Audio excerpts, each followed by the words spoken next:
Triple gross. We've heard this story before, right?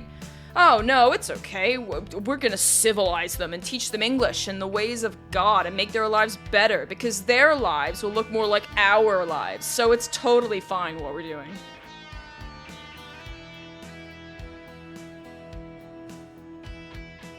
Welcome to A Popular History of Unpopular Things, a podcast that covers the unpopular stories from history.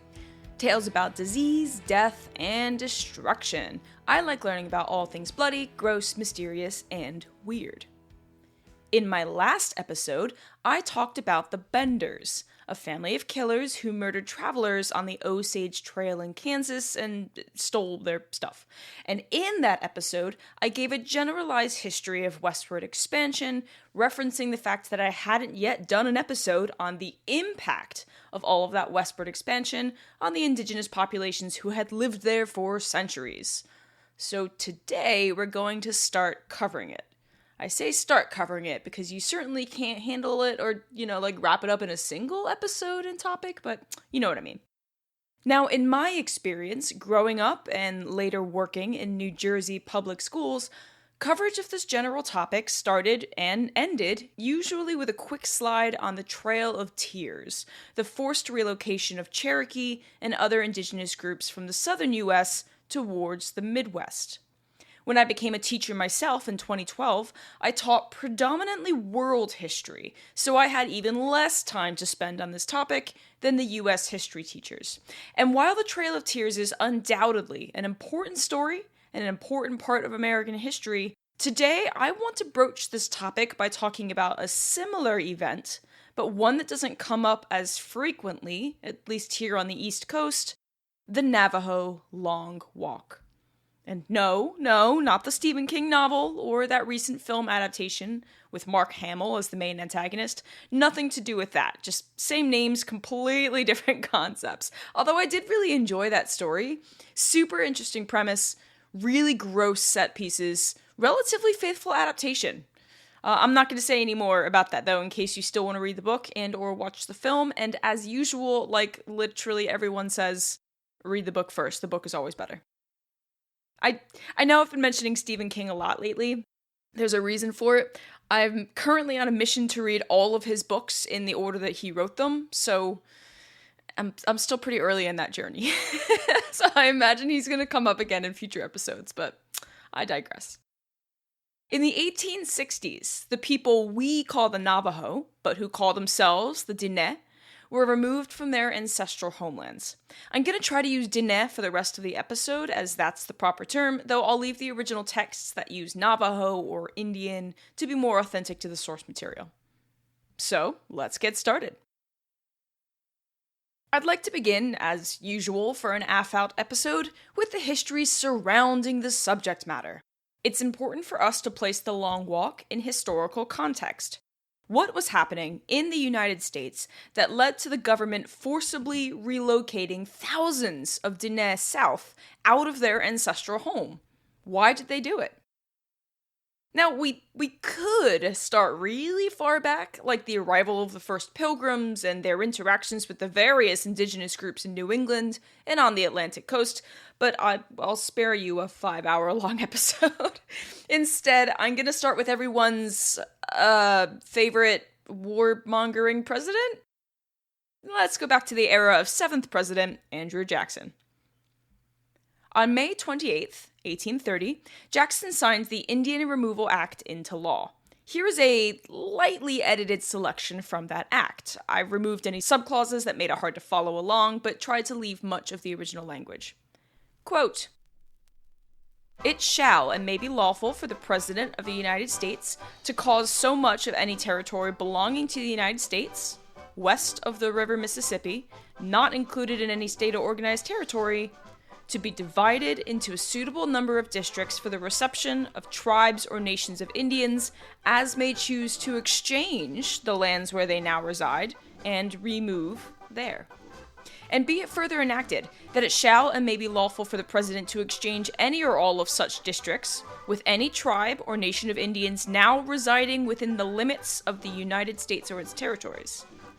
And be it further enacted, that in the making of any such exchange or exchanges, it shall and may be lawful for the President to assure the tribe or nation with which the exchange is made, that the United States will forever secure and guarantee to them and their heirs or successors the country so exchanged with them, provided always that such lands shall revert to the United States if the Indians become extinct or abandon the same land.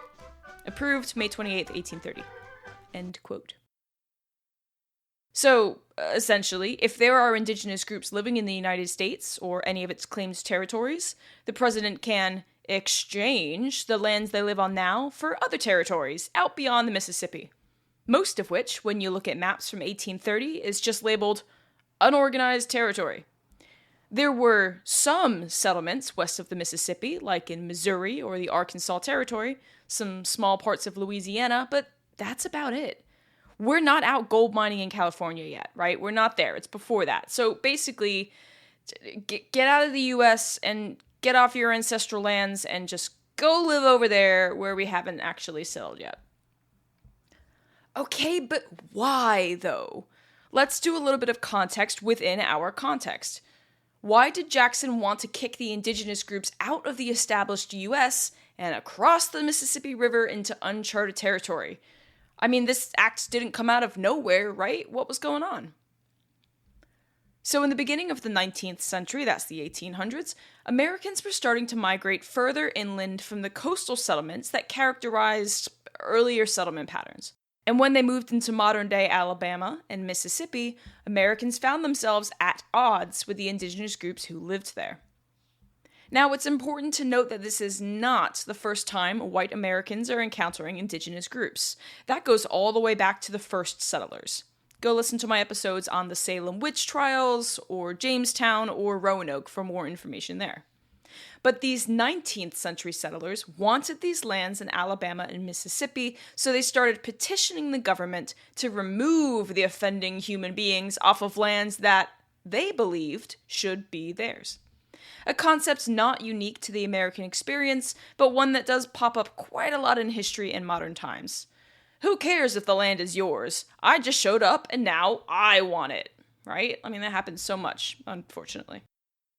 Now, at the time, Presidents Jefferson and then Monroe agreed that Indians in the Southeast and in the ever-expanding American territory should relocate to the West. But those presidents did not use their power or that of the government to make it happen. That only began with war. In 1814, then Major General Andrew Jackson went to war against the Creek Indians in modern-day Alabama.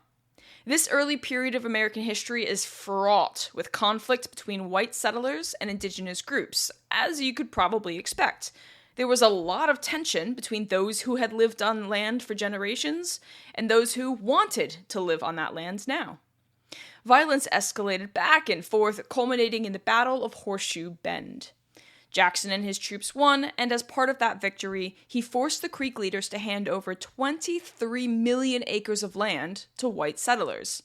And that land is about half of today's Alabama and parts of Georgia. But Jackson didn't stop there. Between that victory and becoming president elected in 1828, he continued to negotiate with various tribes for their lands, sometimes peacefully, sometimes with force. But all of this helped define his prevailing attitude towards the indigenous, that they should be removed from American lands and sent into the unclaimed Western territories. So when he became president, he made that happen. And that is what brings us to the Trail of Tears. Beginning in 1831, various indigenous groups, mainly the Cherokee, Choctaw, Creek, Chickasaw, and Seminole, were forcibly removed from their ancestral lands in today's Georgia, North Carolina, Tennessee, and Alabama. And over the span of 20 years, they were marched overland or by rivers out to what was called Indian Territory, a large chunk of which is just modern-day Oklahoma. And it was bad, y'all. I mean, we're not talking a brisk, happy hike out west. They were forcibly removed from the only place they had ever known and lived, lands that belonged to their ancestors, and were subjected to very harsh conditions along the way. But let's let those who were there do the talking. First, a letter from John G. Burnett, who was a soldier that was part of the forced relocation effort. Quote, "The removal of Cherokee Indians from their lifelong homes in the year of 1838 found me, a young man in the prime of my life and a private soldier in the American Army. Being acquainted with many of the Indians and able to fluently speak their language, I was sent as interpreter into the Smoky Mountain country in May 1838 and witnessed the execution of the most brutal order in the history of American warfare. I saw the helpless Cherokees arrested and dragged from their homes and driven at bayonet point into the stockades. And in the chill of a drizzling rain on an October morning, I saw them loaded like cattle or sheep into 645 wagons and started toward the west. One can never forget the sadness and solemnity of that morning. Chief John Ross led in prayer, and when the bugle sounded and the wagons started rolling, many of the children rose to their feet and waved their little hands goodbye to their mountain homes, knowing they were leaving them forever. Many of these helpless people did not have blankets, and many of them had been driven from home barefooted. On the morning of November the 17th, we encountered a terrific sleet and snowstorm with freezing temperatures, and from that day until we reached the end of the fateful journey on March the 26th, 1839, the sufferings of the Cherokees were awful. The trail of exiles was a trail of death. They had to sleep in the wagons and on the ground without fire, and I have known as many as 22 of them to die in one night of pneumonia due to ill treatment, cold, and exposure. The long, painful journey to the west ended March 26, 1839, with 4,000 silent graves reaching from the foothills of the Smoky Mountains to what is known as Indian Territory in the west. And covetousness on the part of the white race was the cause of all that the Cherokees had to suffer. At this time, 1890, we are too near the removal of the Cherokees for our young people to fully understand the enormity of the crime that was committed against a helpless race. Truth is, the facts are being concealed from the young people of today. School children of today do not know that we are living on lands that were taken from a helpless race at bayonet point to satisfy the white man's greed.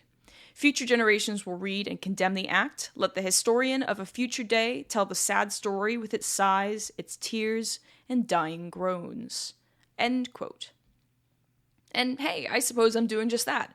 I'm passing on our past so that we do not continue to make the same mistakes in the future. I don't think we as human beings have done a good job of that so far, but it doesn't mean I'm going to stop trying. Now, let's also consider that source. That was a young man who was sent there to take part in this experience, and years later, he's writing of his regret, hoping that it will make a difference. And that's bad enough, but we do also have some indigenous sources. One source I read mentioned how, since his particular group had to march over the winter, the Ohio and Mississippi rivers were frozen solid, so the only water available was stagnant. And within one family, the father, the mother, and 5 siblings died from waterborne disease, leaving only one survivor. Another survivor wrote, quote, "Long time we travel on way to new land. People feel bad when they leave old nation. Women cry and make sad wails. Children cry and many men cry, but they say nothing and just put heads down and keep on go towards west. Many days pass and people die very much." End quote. It was a horrendous event in U.S. history, but despite this, it wasn't the only forcible relocation, as we'll soon get to the Navajo Long Walk. Now, once the indigenous were removed from southeastern American lands, the appetite of white Americans only grew. There was more land out west, ripe for the taking. And we typically encapsulate this feeling into the concept of manifest destiny, that the United States was divinely ordained by God to continue expanding further and further west to the other side of the continent and bring what they perceived to be the superior systems of democracy, capitalism, and the American way of life from one coast to the other.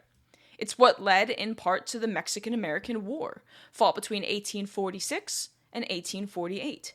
The U.S. went to war in Mexican lands to annex Texas, which had won independence from Mexico in 1836, though Mexico wouldn't recognize their independence. And that was the Alamo, by the way. If you've ever heard Remember the Alamo and all of that, that was all part of Texas fighting for their independence from Mexico. Almost all of the Texans died at the Alamo, but it became a rallying cry that helped other Texans win independence a few weeks later. But anyway, the U.S. inserted itself into the situation to annex Texas. The Treaty of Guadalupe Hidalgo, signed in 1848 to end the war, forced Mexico to give the U.S. a whole boatload of land that stretched from New Mexico to California and the Pacific coast. And with that acquisition of land, the U.S. felt emboldened in their manifest destiny quest to expand American values across the continent. At the same time the US was fighting Mexico, and in fact a bit before that, there was also the California Gold Rush, which helped encourage some Americans to head out west to try their luck panning for gold. Forcing Mexico to hand over California lands further justified settlement in lands that were not their own. And then, as I mentioned in my previous episode on the Bloody Bender family in Kansas, you've got the Transcontinental Railroad, which helped transport people out west even faster. The railroad began in 1863, but by this point, westward expansion was in full force. My favorite story from this era, of course, is the infamous Donner Party incident, which was 1846 and 1847, the winter at least. Well, I mean, I guess it started technically in May when they left Missouri, but, the story itself and all the juiciness comes from the winter. But my broader point, I suppose, to help paint the picture that is today's episode, is that white settlers and Americans were rapidly moving out west. It didn't matter whose land it was, who was already living there, or even if it belonged to another country. The U.S. felt that the land should be theirs, and so they would take it. Cherokee in the way? March them to Oklahoma. Mexicans claiming land that should be ours? War. And now that we've got tons of lands, let's just encourage settlers to go out west and claim plots of land. That was the Homestead Act of 1862, to help with Western migration and American cultural expansion. And in the mid-1860s, the next casualty on the Manifest Destiny westward expansion list was the Navajo, the Diné, who were forced off their land in 1863 and imprisoned until 1868. So first, let's learn a little bit more about the Diné, their land, and what it meant to them. And only then can we truly understand what they lost with their forcible relocation. The Diné originally came from northwestern Canada and Alaska, but settled into what became their homeland in the 1400s, part of today's Arizona, New Mexico, Utah, and Colorado, so the Four Corners. And if you don't know what the Four Corners are, it's the only point in the United States where four states meet at a single point. So you could technically be standing in all four states at once. Check it out on a map if you've never seen it. It's pretty neat. There's a monument there and everything. I remember going there as a very small and very strange little child. Now, the Diné chose this region over others because of their creation myth. I'm not going to go over all of it because this isn't a mythology podcast, but a crucial element is the four sacred mountains. As described by Ravis Henry, who's a Diné park ranger at the Canyon de Chelly, which is sacred and on Navajo lands, the Diné migrated through four different worlds before arriving on this one. Their deities, their gods, told them that they created four sacred mountains for the Diné people made out of four different stones, or shells. The White Mountain, the Turquoise Mountain, the Yellow Mountain, and the Black Mountain. And once made, the mountains began to breathe and speak, and they gave their names. And it is the space within these four mountains that was to be the Diné home. The first mountain, the White Mountain, is the eastern boundary of the Diné homeland. It called itself Cisnaginne, but we know it as Blanca Peak in Colorado, the fourth highest summit of the Rocky Mountains. The second mountain, the Turquoise Mountain, is the southern boundary and rests in New Mexico. It took the name Tzodze. We know it as Mount Taylor, named for President Taylor in 1849. Oh, and as always, I'm doing my absolute best with the pronunciation, so be nice, please. The third mountain, the Yellow Mountain, is the western boundary and is located in Arizona north of Flagstaff. Its name is Dok-o-Osli, but we know it as the San Francisco Peaks. And finally, the Black Mountain in Colorado is the northern boundary, which the Diné called Dibenza. I think I got that one right. Dibenza. We call that one Mount Hesperus, and it's near the southern edge of the San Juan Mountains, which is the traditional homeland of the Ute peoples. It's also the same mountain range that Alfred Packer operated in, the San Juans. He was the Colorado cannibal. If you didn't listen to that episode, that one was good. I liked telling that story. He's also the subject of Cannibal the Musical, made by the South Park guys, Matt Stone and Trey Parker. Go check out that episode if you're interested in this era of frontiersmen coexisting with settlers and the indigenous. Now, within these 4 mountains, the Diné had everything they needed to survive. Or, as Diné leader and Chief Barboncito later said, quote, "Our grandfathers had no idea of living in any country except our own. When the Navajos were first created, 4 mountains and 4 rivers were pointed out to us, inside of which we should live. That was to be our country." There was food, water, and shelter within the Navajo lands. In the Canyon de Chelly, a beautiful, winding stronghold of red rocks and peaks with beautiful verdant greenery in the valleys, there were also plentiful orchards of peach trees, very famous peach trees. But the Diné were unique amongst other indigenous groups in the area because they were semi-nomadic pastoralists. They relied heavily on sheep, goats, and horses for their survival. Anthropologists call it transhumance herding, the idea of migrating seasonally based on where the flocks could eat and survive. In the winter, they'd live in the lowland valleys to avoid the harsh snows and cold winds. In the summer, they'd migrate to the cooler mountains to escape the bowl of heat. The sheep especially provided meat, but also wool, and the Diné were excellent crafters and weavers. I read in Hampton Sides' book, Blood and Thunder, that Navajo loomed blankets were prized and highly valued. He notes that one Navajo blanket, with bold, crisp geometric designs in red and black, that was so tightly woven it could hold water, was worth 10 buffalo robes. Even though they weren't actually called buffalo.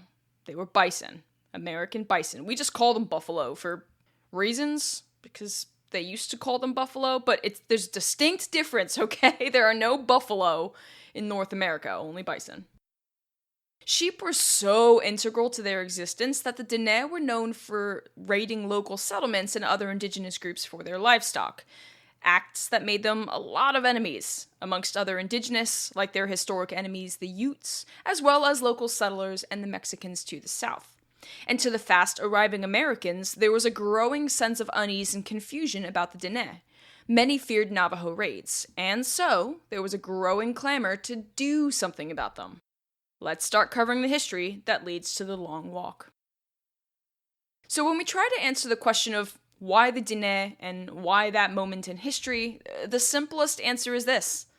The Diné lived in land that the US now claimed as part of their westward expansion. And their constant sheep and horse raiding made them a thorn in the side of everyone else living there, which made them a target. Peter Iverson says it well in his book, Diné, A History of the Navajos. Quote, "A clear pattern had emerged in regard to those people and those lands. The westward movement of the Americans sooner or later engulfed Indian communities. Americans justified the process of dispossession by declaring that Indians weren't using their lands to full advantage. Indians represented an obstacle to progress, a deferral of dreams." End quote. And this attitude is evident in what the Americans wanted for the Diné: to relocate, for one, and to settle down into agriculture, which they considered to be the more superior form of eking out a living, which, of course, should therefore stop any horse and sheep raiding, raise a whole new generation of Diné to farm and stay put, and perhaps within a generation the old ways would be gone. Now, most Americans didn't understand the indigenous way of life, and many saw it as savage or barbaric. Their words from various sources, not mine. Iverson continues with this quick quote, "Indians must be compelled upward out of savagery and barbarism into the higher stage of civilization. If this improvement required coercion, then so be it." End quote. Boy, where have we heard this before? Sounds familiar, doesn't it? My mind goes straight to imperialism in Africa. If you learned about this in school or listened to my episode on the Belgian Congo, then this should be ringing some bells for you too. It's the same justification for imperialism that European nations used to take over 90% of African land away from the Africans who had lived there for centuries. Same vibe, different continent, different people. Civilize those they deemed lesser, right? We did the same thing for our imperial territories, by the way. The poem White Man's Burden by Rudyard Kipling, often cited in conversations about Western imperialism, was about why the US should colonize the Philippines. But the US did it at home too. They wanted to civilize the indigenous. And while they were at it, they wanted to move them off of that so-called productive lands that they don't seem to be using right. And that, my friends, is what it was really about. What do I always say? It's about land. Everything is about land. The land itself, where the land exists, the resources in and around and on that land, who is living on the land, and how we can profit from the land. Men have killed and will continue to kill over land. Now, to hasten this process along a bit, the US government needed a reason to get in there and start writing laws to take that land away. And so, in August 1849, troops marched into Diné lands and killed a man who had apparently stolen a horse. Now, in the ensuing struggle, 7 Diné men died, including a very respected Diné leader named Narbona, who had previously negotiated with the US government to try to protect his beloved home. And the result of all of this was the Treaty of 1850, which boiled down to this very quickly quoted passage, quote, "The government of the United States will establish such military posts and agencies, and authorize such trading houses at such time and in such places as said government may designate." End quote. Or, in more colloquial terms, we'll put military posts wherever we want. Not too much longer afterward, Fort Defiance was constructed in Navajo country in Arizona, and the town has the same name today, Defiance, Arizona. So now, we have a situation where the US government is taking an active interest and stance in Diné lands, and even put a fort within the 4 mountains. You can imagine, the Diné did not take that very well. For instance, if the US government was going to be posted up in Diné lands, you might hope that they would keep the peace, right? But Diné women and children were still being taken and sold into slavery, so the Diné in general weren't too keen on doing what the US government wanted, and they made that quite clear. So the following year, 1851, the governor of New Mexico Territory put together volunteer units under his direction that were authorized to, quote, "attack any hostile tribe of Indians which may have entered the settlements for the purpose of plunder and depredation. Should they dare to come to your neighborhood, you are authorized to make war upon them and to take their animals and such other property as they may have with them." End quote. You can clearly see that the relationship between the American settlers and the indigenous Diné was not going very well. And conflicts and squabbles kept breaking out at Fort Defiance between the revolving door of commanders and the indigenous men and women they commanded. But things started to change for the worse in 1862 with the arrival of General James Henry Carleton. So back in 1840, the idea of reservations was floated around as a potential, heavy air quotes, solution to what they considered to be the Indian problem. As Iverson puts it, policymakers hoped that isolating and controlling Indians on reservations would encourage non-Indian settlement and development of the interior West. Given the problems of proximity in the past, the government sought to move Indians beyond harm's way to some of America's least attractive, most remote terrain. And by doing so, the land would be opened up for what they thought would be more productive development, which in turn, they justified, would be in the best interests of America. How patriotic. Carleton was very much on board with this idea, and he already had a place in mind that he had seen while out and about, the Bosque Redondo, or Round Forest, in eastern New Mexico. Carleton envisioned reservations as places where the new generation of children would learn to read and write, they'd be taught U.S. culture and values and Christianity, and hopefully, quoting Carleton directly here, quote, "The old Indians will die off, and carry with them the latent longings for murder and robbing. The young ones will take their places without these longings, and thus, little by little, they will become a happy and contented people." End quote. Gross. You know what this is, by the way? This is ethnic cleansing. More on that a bit later. Here's some more of Carleton, quote, "By the subjugation and colonization of the Navajo tribe, we gain for civilization their whole country, which is much larger in extent than the state of Ohio, and besides being the best pastoral region between the two oceans, is said to abound in the precious as well as the useful metals. Their destiny is to give way to the insatiable progress of our race. End quote. Double gross. Their destiny is to help white Americans progress further as a race? Ugh. And that line in there about precious as well as useful metals? With absolutely no evidence whatsoever, just operating on vibes, Carleton had this hunch that there was gold in them thar hills within the Four Mountains, and he wanted his own little piece of the gold rush glory.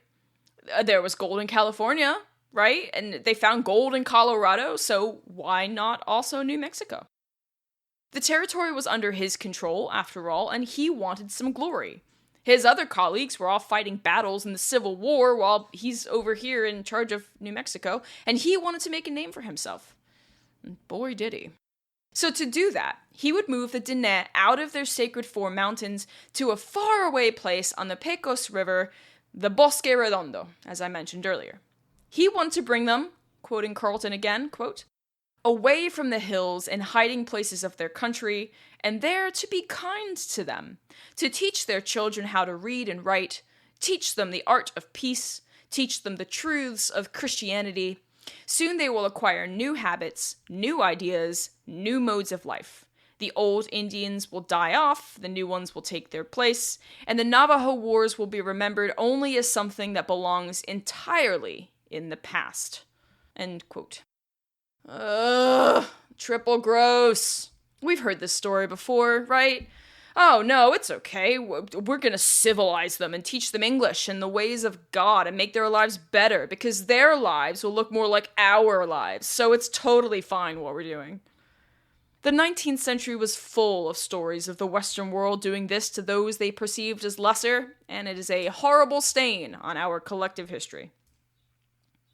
Once Carleton forcibly relocated these people he despised, he'd need a fort there to police them.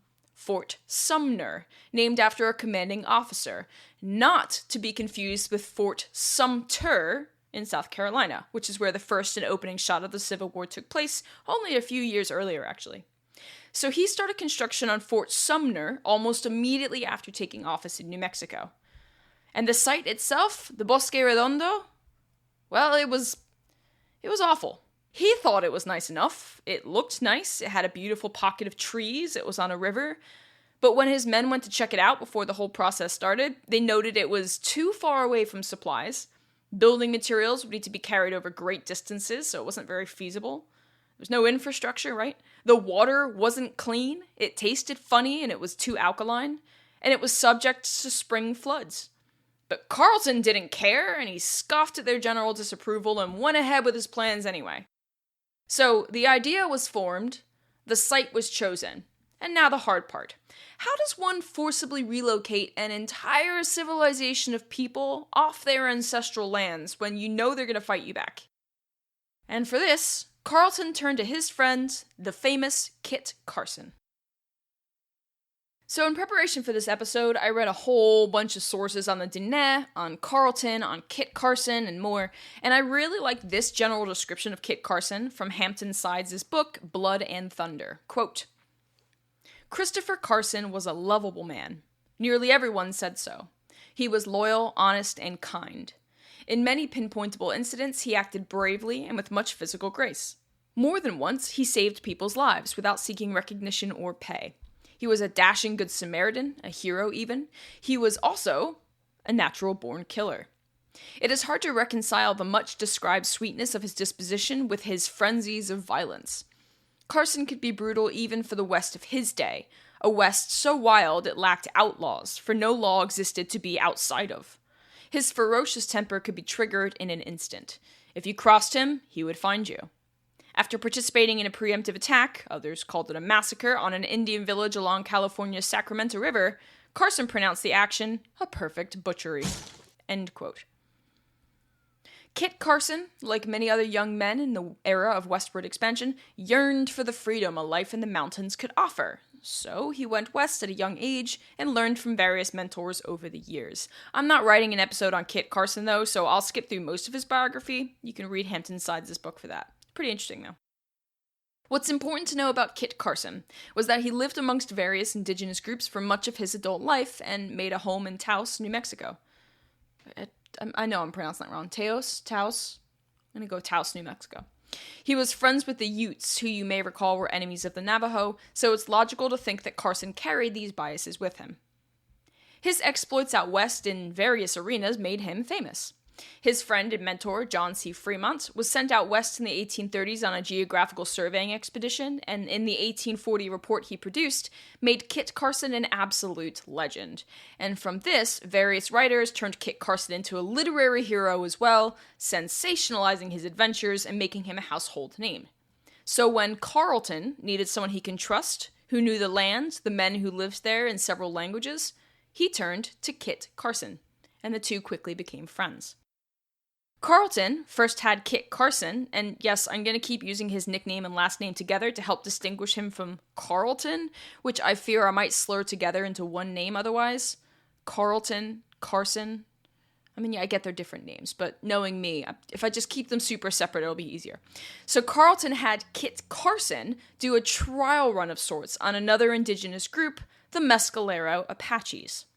Kit Carson would overrun them and force them to the Bosque Redondo, and from there, they would use their successes and any failures to inform the Navajo campaign. Interestingly, and it's kind of an aside, I suppose, I just found it kind of interesting, Carleton originally wanted Kit Carson to kill all of the Indian men he came across and just relocate the women and children. But Kit Carson refused to do that.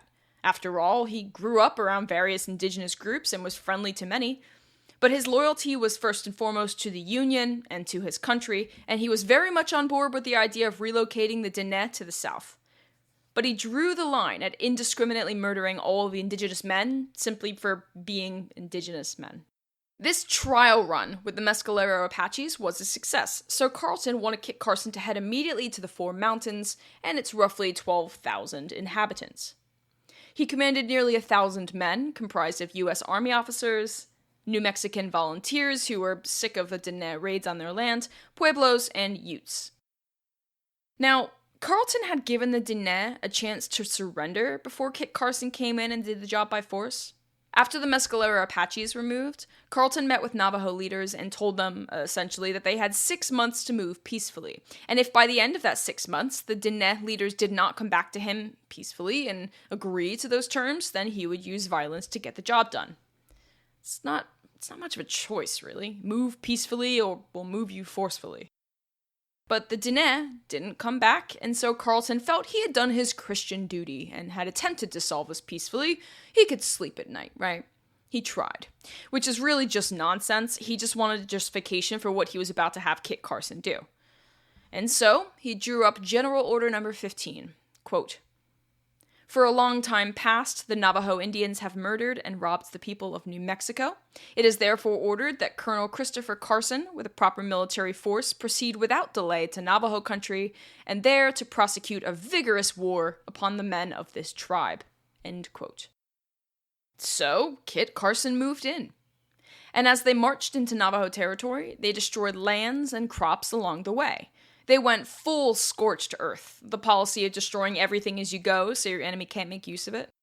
There weren't spectacular battles or set pieces, really, or, as Sides puts it, there was nothing glorious about Carson's campaign. No great engagements, no field of honor, no decisive victories. With the American invasion, the Navajos did what they had always done. They scattered, vanished, dropped into their 1,000 pockets and holes, and abided by silence. And so, with no one to fight, Kit Carson's campaign became a war of grinding attrition. End quote. In fact, Kit Carson's side only had one casualty, a Major Joseph Cummings, who surged ahead of his column alone into a canyon and was later found miles ahead with a rifle wound in his belly. Now, since Kit Carson was essentially fighting ghosts, he spent much of his time destroying the land and their settlements instead. Wheat fields and cornfields burned and destroyed, pots and baskets broken, livestock eaten or killed, watering holes and salt fields monitored and controlled. The idea was to starve the Diné out of hiding. And I suppose that brutal tactic worked.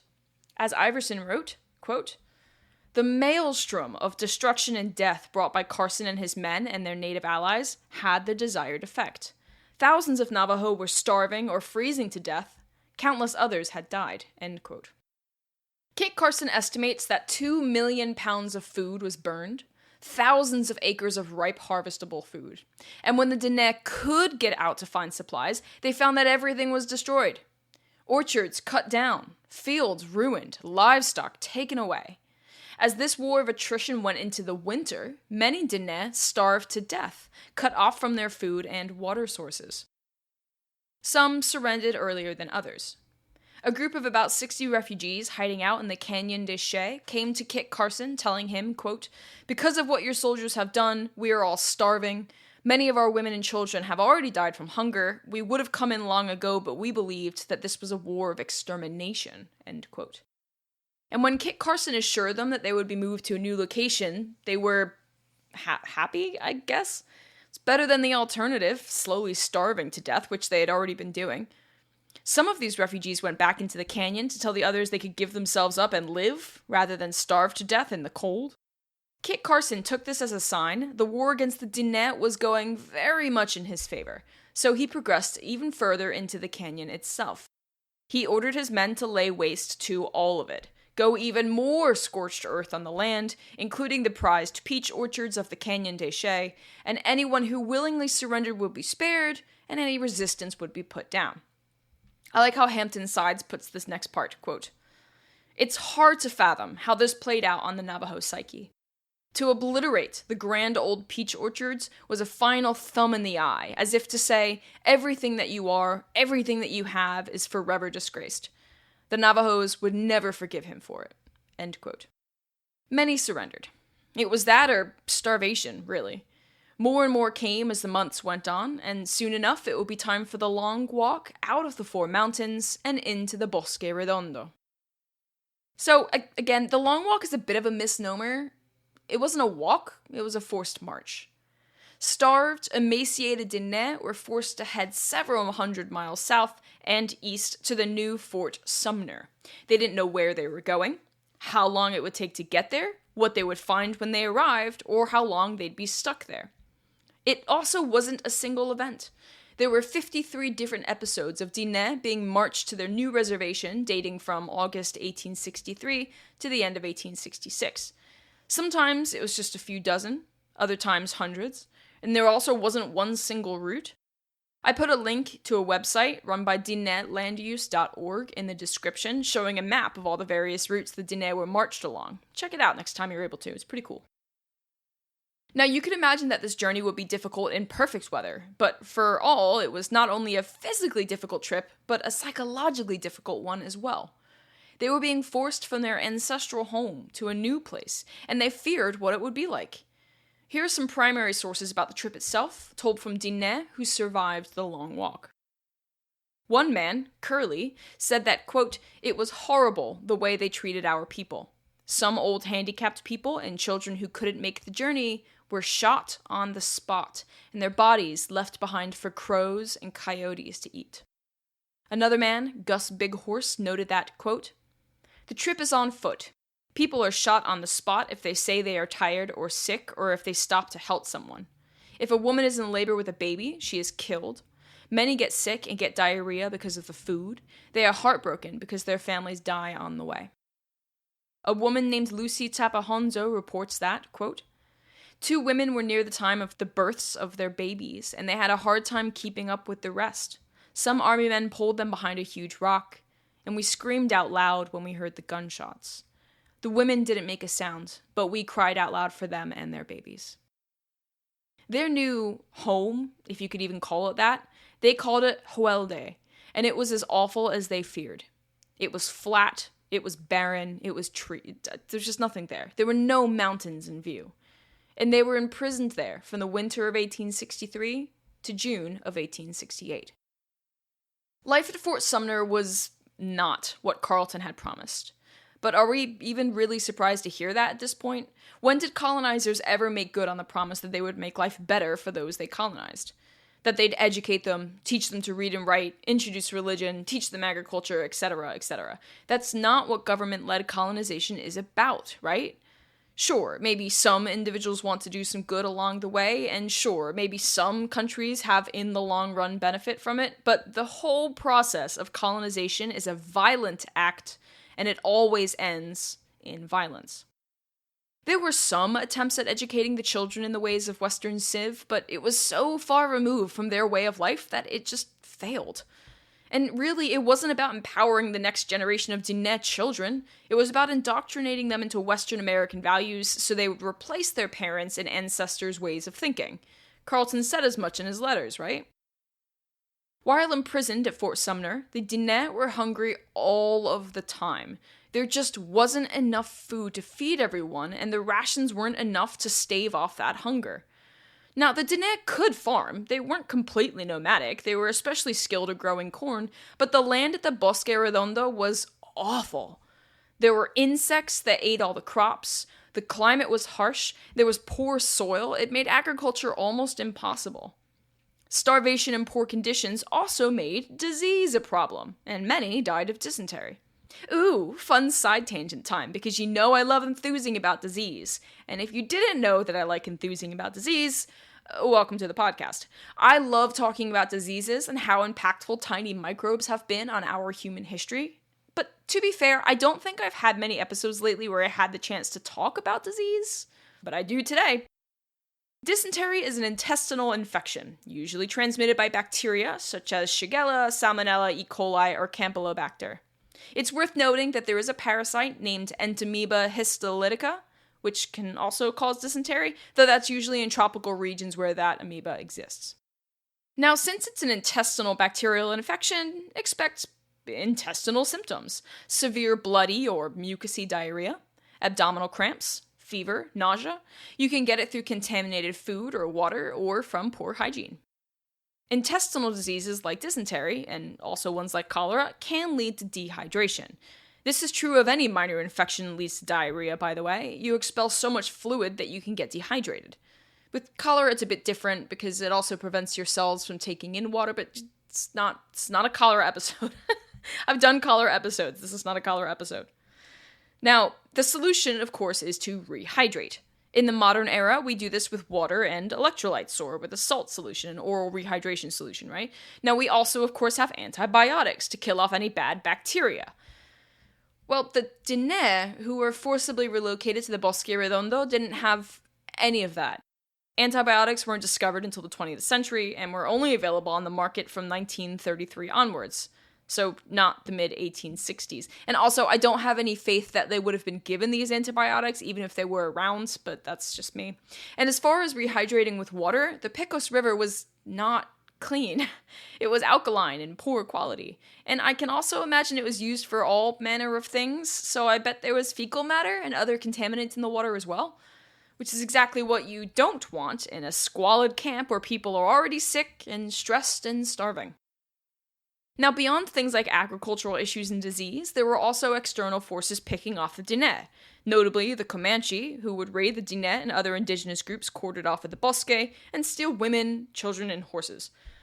So much for being under the protection of the US government. And it was a flat, open area, so stragglers were also picked off by wild animals like wolves and pigs. And I'm not talking your nice, sweet Wilbur down on the farm. Wild pigs are no joke and are very, very dangerous. And it wasn't just the indigenous who were suffering. The following is from a soldier named George Pettis who served at Fort Sumner. Quote, "The fort is a terrible place. The river is a little stream winding through an immense plain, and the water is terrible, and it's all that can be had within 50 miles. It is full of alkali and operates on a person like castor oil. Take the water, heat it a little, and the more you wash yourself with common soap, the dirtier you'll get." End quote. You get the idea that it was just a horrible, squalid fort and camp where the people were left to get sick and slowly die. It was essentially just an internment camp, a place to put people who were being ethnically cleansed from the United States. Here's the dictionary definition of ethnic cleansing, taken from Britannica. Ethnic cleansing, the attempt to create ethnically homogeneous geographic areas through the deportation or forcible displacement of persons belonging to particular ethnic groups. And while the term was coined much later in history, attached to other contexts, this was exactly the point of the Long Walk. To create an ethnically homogeneous area by removing those who aren't part of that ethnicity. So to remove the Diné from America because they weren't Americans. And this was done through forcible displacement, sending them from their mountainous homeland to the flat, barren, disease-ridden Bosque Redondo. And the long-term plan was to educate the children to not be like the Diné and instead be indoctrinated into the American way of life. And in all, 2,000 Diné died at the Bosque Redondo, which amounted to about 25% of those who were interned there. But luckily for the Diné, if you can say that, unlike those who endured the Trail of Tears decades earlier, Bosque Redondo did not become their permanent home. After several years of imprisonment at Bosque Redondo, Diné leaders managed to negotiate with the US government. Part of this stemmed from the fact that Carleton's experiment had spectacularly failed. The Diné were not better off at this new location than they were in their ancestral home, and it was a growing stain on America's conscience. So the US government sent in some men as peace commissioners to negotiate with them. And so, Diné leaders such as Barboncito and Manuelito negotiated with the government to allow the Diné to return home. To do so, they agreed to set up a reservation, that old idea that was floating around of delineating space where the indigenous would run their own territory. And of course now that's kind of the predominant thing, right? Now, General William Tecumseh Sherman was sent to the Bosque Redondo on behalf of the US government. And yes, that is the same William Tecumseh Sherman who was a Union general in the Civil War, the guy who pioneered the idea of total war and once said, "War is hell." Sherman was sent there to negotiate a treaty. It wasn't so much a matter of whether they would stay at the Bosque, but instead where they would go. Sherman wanted to send them into the nebulous Indian Territory, but that was still the middle chunk of the country, but his negotiating partner Samuel Tappan wanted to send them back to their home territory. Here's what Sherman said at the negotiating table, quote, "You have no farms, no herds, and are now as poor as you were when the government brought you here," end quote. Simple and short, I like that. Barboncito replied, quote, "Our grandfathers had no idea of living in any other country except our own. When the Navajos were first created, 4 mountains and 4 rivers were pointed out to us, inside of which we should live. That was to be our country, and was given to us by the first woman of the Navajo tribe. I hope to God you will not ask me to go to any other country than my own. It might turn out another Bosque Redondo. They told us this was a good place when we came, but it is not." End quote. The end result, after a whole bunch of negotiation, did work out in Barboncito and the Diné's favor. They were to go back to their ancestral homeland. The Diné left the Bosque Redondo on June 18th. They walked together in a line that stretched for 10 miles, retracing the steps where many of their kin had died only a few years prior. The lands they returned to was their own, although it wasn't quite what the US had promised. Sherman said he'd grant them 6,400,000 acres, and they got a little over half of that amount. It wasn't a sufficient enough base for the Diné, but the good news was that their territory was not delineated by a fence, so the Diné just moved onto the lands they considered theirs within the original 4 mountains. And in this way, their reservation ended up growing about 4 times in size. They still had to contend with their destroyed croplands and broken orchards and not having any livestock, but they could rebuild, and they were back home. And to this day, the Long Walk remains part of the Diné cultural identity. For the Diné, it is a story of generational trauma and pain, but also one of resilience and survival. And it gives us an interesting look into the downsides, the negatives, the dirty part of westward expansion and American manifest destiny. Thanks for joining me for this episode of A Popular History of Unpopular Things. My name is Kelli Beard, and I hope you've enjoyed this episode on the Navajo, or Diné, Long Walk. Thank you for tuning into my podcast, and check out some of the other episodes if you want more. If you want to support the show, I've got a link in the description for Buy Me a Coffee, a site where fans can fund small creators like me, but without having to sign up for an account if you don't want to. I would of course appreciate any help you can give me there, but honestly, I just like that you listen to me talk about cool history stuff. Be sure to like and follow my podcast, available wherever you listen, so you know when new episodes are dropped. And stay tuned to get a popular history of unpopular things.